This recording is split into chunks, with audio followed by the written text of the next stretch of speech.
안녕하십니까. 오늘은 제 극강 마지막으로 지금 현재 엔화가 약세가 계속되고 있는 속에서 중국의 위안화까지 평가절하를 하면서 다시 1997년도와 같은 위기가 오는 것이 아니냐 하는 우려가 증폭되어 있습니다. 그래서 오늘은 마지막으로 위안 위기를 예방하려면 어떻게 해야 되는가에 대해서 같이 논의해 보도록 하겠습니다.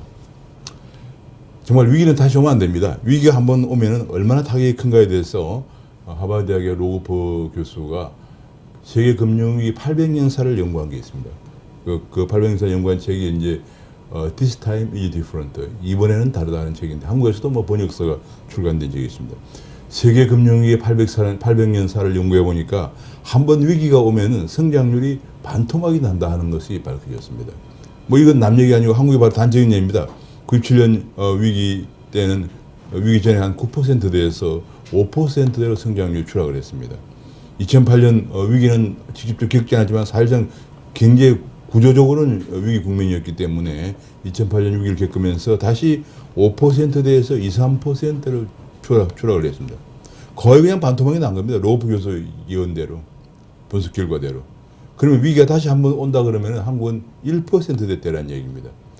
성장률이 1%대라고 하는 것은 초저성장 상태이기 때문에 일자리가 거의 생기지 않습니다. 지금도 일자리가 없어서 작년들은 그야말로 혼자 사는 영세 자영업, 치킨집 같은 그런 것이 400만 명이나 지금 되고 있고요. 또 청년들도 실제로 한 120만 명 정도가 일자리가 없는 이런 상황인데 위기가 한 번 더 와서 다시 1%가 되면 어떻게 할 것인가 하는 것이 우리 경제에 정말 중대한 과제입니다. 그래서 이걸 어떻게 예방해야 되나, 1997년도에 엄습하고 있는 데자뷰를 어떻게 하면 발생되지 않도록 할 것인가.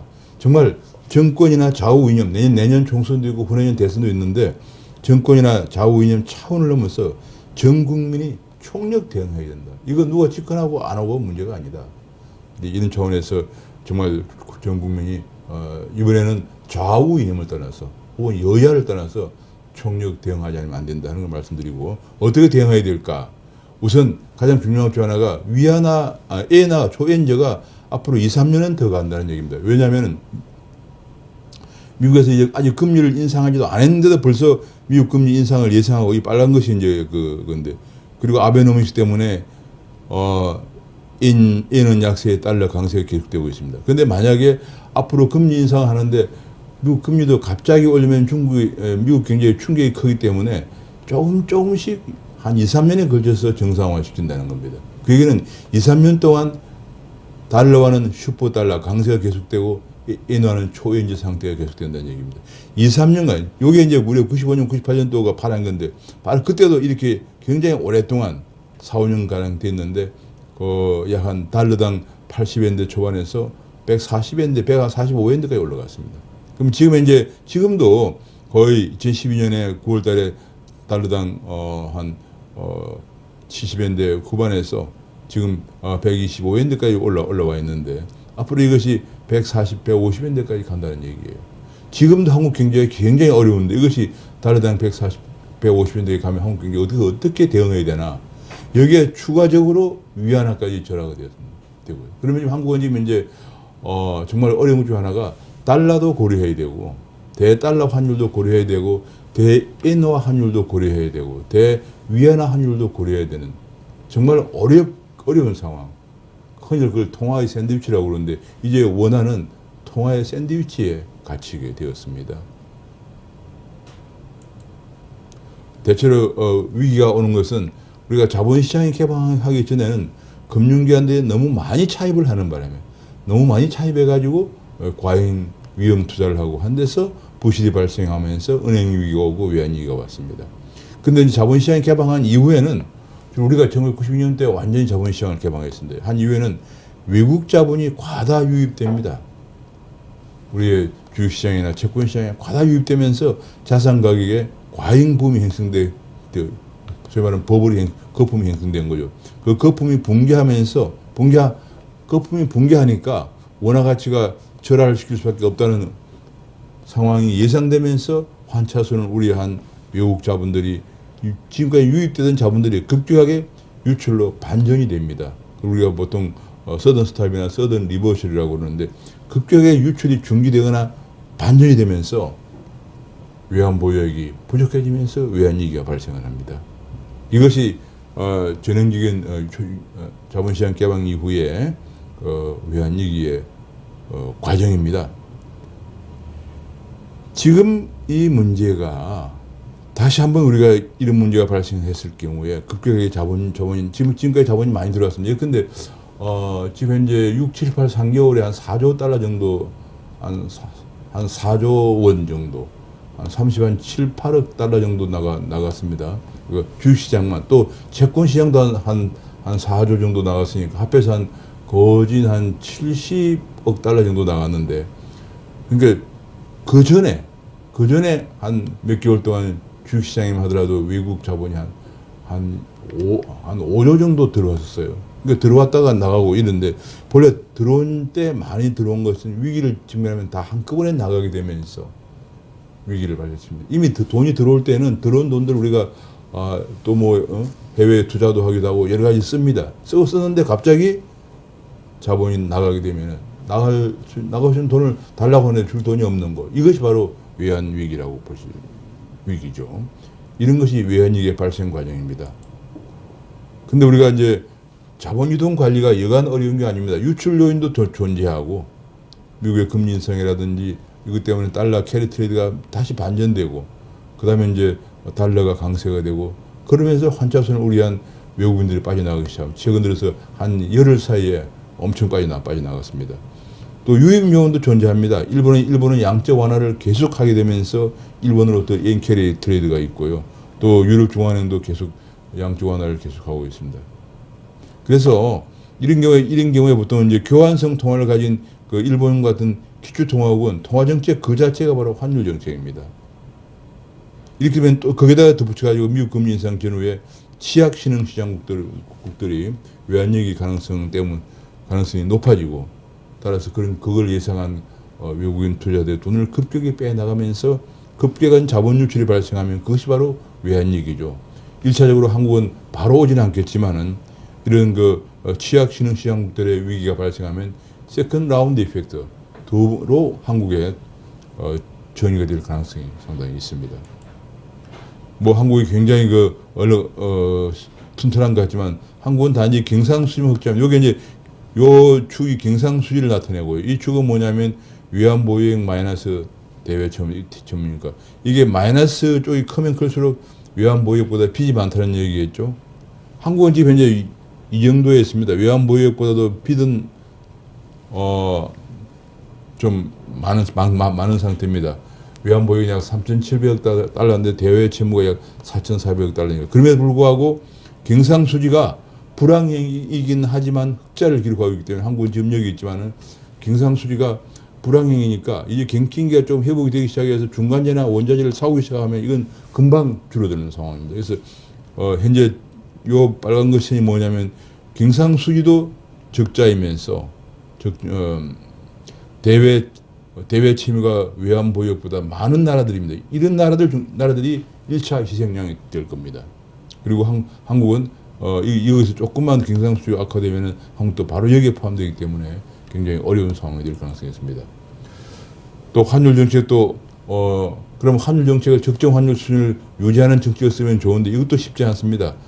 대내 물가 안정, 대외 환율 안정 이럴 때 중앙은행이 어떤 지표를 맞춰가야 되냐는, 잘못하면 중앙은행 통화정책에 신뢰성 문제가 생길 수도 있고요. 또 한 가지 중요한 게 하나가, 우리가 이제 원달러, 원엔, 원위안을 동시에 고려해야 되니까 지금처럼 그냥 달러에만 연동되어 있는 자유변동 환율제가 과연 바람직한가? 이제 달러도 고려해야 되고 엔화나 위안화까지 고려해야 되니까 이런 적절한 바스켓 제도를 검토해 볼 필요가 있지 않나 생각이 듭니다. 자본 유동에 관해서 우리가 몇 가지 생각해 볼 수 있는데요. 지금 자본 유동이 지금까지 너무 갑자기 들어오면서 원화가 고평가되고, 옛날에도 보면 원화가 엔화에 대해서 고평가되면서 위기가 왔죠. 그러면 고평가가 안 되게 하려면 어떻게 될까? 일단 이 문제에 관해서 많은 신흥 시장들이 문제를 제기하면서 2011년도 G20 정상회담에서 자본유동 관리 원칙이라는 걸 합의를 봤습니다. 이 자본유동 관리 원칙은 간단히 얘기하면 말씀드리면은 선진국들의 무분별한 통화 정책으로 인해서 신흥시장들이 금융시장이 굉장히 불안해질 경우에는 그 자본 이동을 어느 정도 통제할 수 있다는 얘기입니다. 자본 통제는 한시는 통제할 수 있다. 그것이 건전성 차원에서 통제를 할 수 있다는 것이 자본유동 관리 원칙이 2011년대 합의를 받고 이에 이어서 그러한 것들이 중앙은행의 정책 금리 조절을 통한 자본유동 관리라든지 혹은 외환시장 개입을 일정한 범위 내에서 인정을 한다 하고 IMF의 공식 기관 견해로 밝힌 바 있습니다. 우리는 이런 부분들을 100% 활용하면서 우리 원화가 부당하게 고평가돼서 우리나라가 희생이 되지 않도록 해야 할 것입니다. 앞으로 경상수지 앞으로 불황행이 아니고 불황행은 굉장히 기반이 취약하기 때문에 단기간에 금방 축소될 가능성이 있는데 불황행이 아니고 정상적인 경우에 경상수지 흑자를 안정적으로 유지하는 것이 관건인데 그러려면 엔화에 대한 과도한 원화의 고평가는 지양돼야 되고요. 위안화 추가 절하 가능성에 대해서 대비를 해야 되고 또 한 가지는 신흥시장국이 위기가 발생하면 주로 자원 의존도가 높은 국가들인데 발생하면 바로 한국에도 영향을 미치고 또 그 나라들의 수입 수요가 줄어들면서 우리나라의 수출이 줄어드는 이런 또 문제가 발생할 것입니다. 주요한 정책 과제는 앞으로 그러면은 최소한 3, 4년 계속될 글로벌 유동성 수축기, 미국에서 금리를 올리고 또 금리를 올리고 나면 또 많이 풀렸던 돈을 회수하는. 그러니까 지금 글로벌 금융위기 전에 미국에 보는 통화가 1조 달러 정도였는데 지금 4조 달러니까 3조 달러는 많이 풀린 거죠. 이 많이 풀린 돈을 지금 미국은 프로세스가 1차적으로 금리를 정상화시킨다. 재료 상태에서 한 3%에 올린다 하는 것을 2, 3년 걸쳐서 하고 그 다음에 이제 많이 풀린 돈들, 너무너무 4배나 많이 풀린 돈들을 회수한다. 그것도 시간이고 이걸 종합적으로 생각하면 최소한 3, 4년은 걸릴 건데 이 3, 4년 동안 안정적인 경상수지 흑자 기조를 유지하면 하고 또 하는 것 그리고 신흥시장들 위기가 한국에 전이되지 않도록 하는 것이 중요한데 그 전이 경로는 거의 두 가지입니다. 하나는 신흥시장국의 위기가 발생하면 우리나라 수출이 둔화되면서 경상수지가 악화되는 경로가 있고요. 금융 경로는 신흥시장국의 위기가 발생하면 글로벌 자금들이 안전자산을 선호해서 돈이 빠져나가게 됩니다. 그렇게 되면서 우리나라의 외화 유동성 경색 현상이 발생하면서 위기가 발생하게 됩니다. 앞으로 원엔 환율의 적정 수준을 유지하는 것이 굉장히 중요하고요. 이러기 위해서는 국제금융 외교가 굉장히 중요합니다. 일본이 지금 현재 3년째 엄청난 엔저를 하고 있는데 불구하고 미국이 일본을 지지한다고 발언을 했습니다. 우리가 너무 이 부분에 관해서 2014년 4월에 와싱턴에서 열린 G20 중앙은행 총재 재무장관 회담에서 우리가 일본의 무자비한 아베노믹스를 걸린 궁핍화 정책이기 때문에 좀 공격을 해야겠다 하고 준비를 하고 있었는데 G20 회의 출발 하루 전날 그야말로 한국에서는 재무장관과 하는 총재가 출발하려고 준비를 하고 있었는데 회의 하루 전날 미국 재무차관이 우리는 일본을 지지한다고 발표를 했습니다. 미국에서 일본을 지지한다고 발표해버리면 우리가 우리가 어떻게 거기 가서 미국 가서 비판을 합니까? 그런 문제가 생겼습니다. 그건 뭐냐면 일본은 이미 공식적인 회담에서 금융회나 이런 거 만드는 게 아니고 이미 벌써 외교를 해서 미국의 지지를 받고 있는데 우리도 그런 외교가 필요하고요. 더 필요하기는 청와대 쪽에서도 이제 폐지되고 없는 국제경제 보좌관 같은 것도 좀 혹은 국제금융 보좌관을 다시 이제 복원시켜서 다가올 그런 국제금융 위기 가능성에 대비하는 것도 좋고요. 중요한 것 중 하나는 그 외에 또 중요한 것은 지금 현재 극도로 위축되어 있는 투자나 소비를 촉진해서 불황의 흑자에 따라서 원화절상 압력 요인이 발생하지 않도록 해야 되고요. 장기간 유동성이 계속될 글로벌 유동성 수축기에 대응하려면 우리의 외환 보유액이 충분한지 하는 걸 지금 이제 바로 점검을 해야 합니다. 언제나 국민들에게 펀드멘털이 괜찮다 하다가 97년도 위기가 오고 2008년도도 위기가 왔습니다. 이번에 다시 위기가 오면 미국이 과연 한국의 통화사업을 또 허용해 줄까 하는 것도 관건입니다. 지금 한미 관계가 옛날 같지가 않습니다. 그래서 그런 것도 우리가 생각을 또 해봐야 되고 자본 유출에 관해서는 이제 어떻게 자본들이 들어나오고 있는 세부적으로 좀 모니터링해서 이상 징후가 발견되면 즉각 대응할 필요가 있습니다. 이런 것과 관련해서 한 가지 제가 제안을 드리면은 외채나 혹은 외국인 투자 같은 경우에 통화별, 만기별 그런 그 흐름을 한눈에 볼 수 있는 프로그램을 만들어서 항상 그 긴급한 상황에 대비하는 이런 노력이 필요하고, 또 한 가지는 원화 가치가 절상돼서 수출이 안 되고 또 글로벌 통화 전쟁 가능성도 높아지고 있고 경기 회복도 강건하지 못하니까 이런 걸 고려해 볼 때 적정 수준의 금리와 환율의 정책 조합이 매우 중요한 상황입니다. 과거에 우리는 위기 전에는 꼭 보면은 고금리 저환율이었어요. 그 고금리 저환율이니까 우리 경제는 안 되고 경상수지도 악화되면 위기가 왔거든요. 언제나 고환율이 좋은 건 아니지만은 지금 같은 어려운 때는 저금리 고환율 그 컨비네이션, 이런 정책 조합을